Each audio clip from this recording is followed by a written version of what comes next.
ओम श्री गणेशाय नमः। मित्रों, आज इस वीडियो के माध्यम से हम बात करेंगे श्री रामचरितमानस अयोध्या कांड से। ये प्रसंग मित्रों लिया है और हम अपने पिछले वीडियो में माता कौशल्या और जनक जी की पत्नी सुनैना के संवाद के बारे में जानकारी साझा किए थे। अब उसी के आगे का प्रसंग मित्रों आज हमारा है।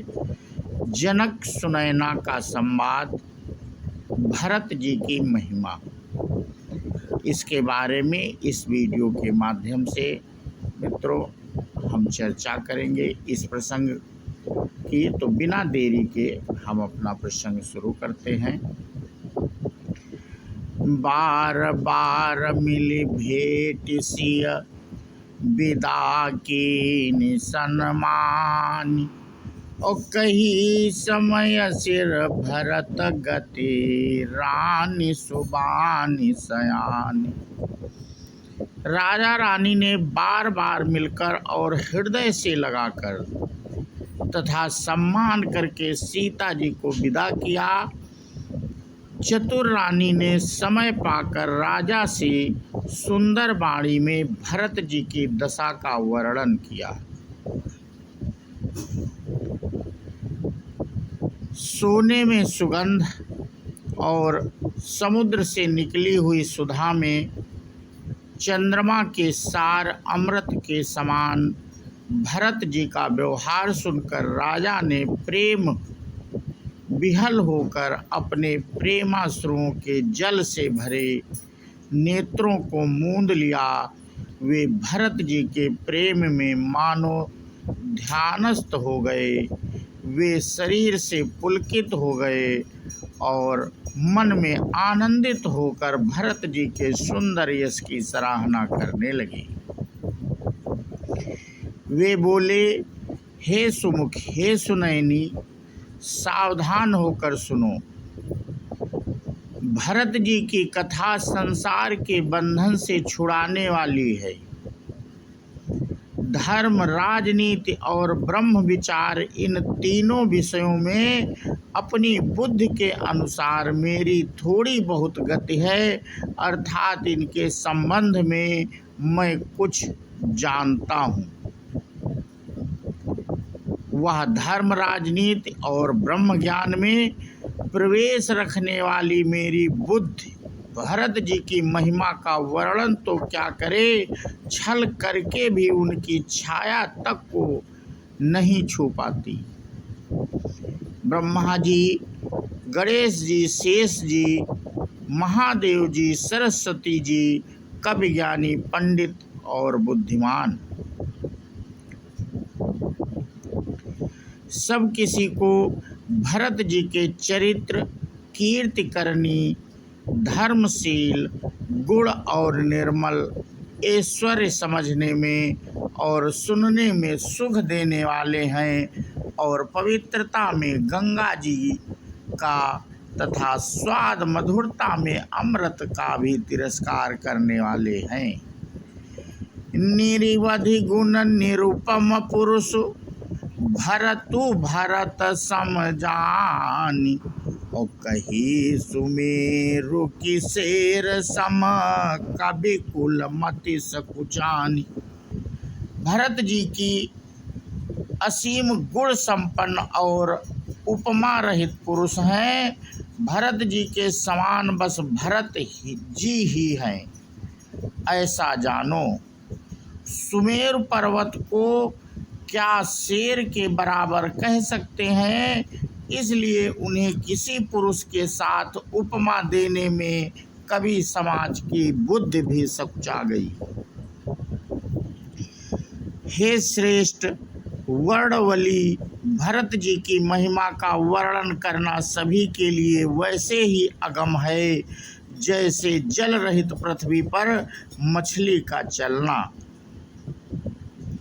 हे रानी सुनो, जनक जी मित्रों कहते हैं अपनी पत्नी से, हे रानी सुनो, भरत जी की अपरिमित महिमा को एक श्री रामचंद्र जी ही जानते हैं, किंतु वो भी उसका वर्णन नहीं कर सकते। इस प्रकार प्रेम पूर्वक भरत जी के प्रभाव का वर्णन करके फिर पत्नी के मन की रुचि जानकर राजा ने कहा, लक्ष्मण जी लौट जाएं और भरत जी वन को जाएं, इसमें सभी का भला है और यही सबके मन में है। परंतु हे देवी, भरत जी और श्री रामचंद्र जी का प्रेम और एक दूसरे पर विश्वास बुद्धि और विचार की सीमा में नहीं आ सकता। यद्यपि श्री रामचंद्र जी समता की सीमा है, तथापि भरत जी प्रेम और ममता की सीमा है। श्री रामचंद्र जी के प्रति अनंत प्रेम को छोड़कर भरत जी ने समस्त परमार्थ, स्वार्थ और सुखों की ओर स्वप्न में भी मन से भी नहीं ताका है। श्री राम जी के चरणों का प्रेम ही उनका साधन है और वही सिद्धि है। मुझे तो भरत जी का बस यही एकमात्र सिद्धांत जान पड़ता है। भोर हूँ भरत ना पेली हई और मनसहु राम रजाई, करी न सोचु स्नेह बस कहो भूप बिल खाई। राजा ने बिलक कर प्रेम से गदगद होकर कहा, भरत जी भूल कर भी श्री रामचंद्र जी की आज्ञा को मन से भी नहीं टालेंगे, अतः स्नेह के बस होकर चिंता नहीं करनी चाहिए।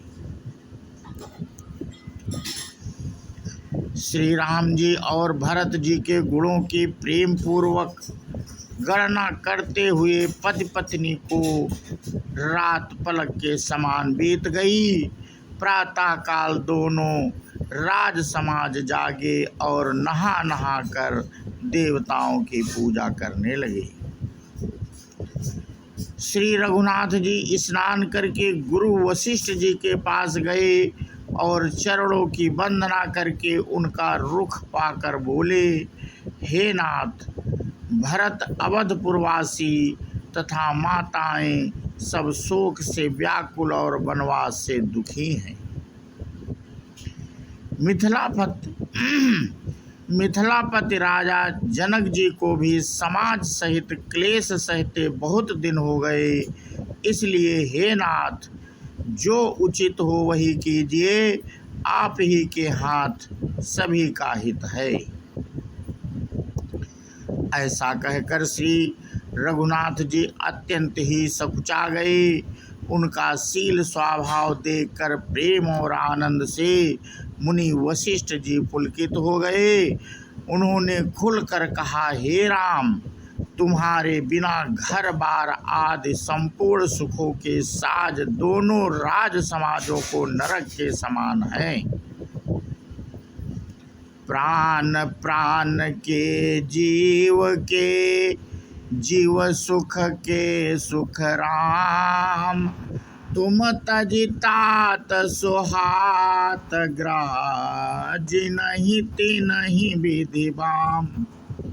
हे राम, तुम प्राणों के भी प्राण, आत्मा के भी आत्मा और सुख के भी सुख हो।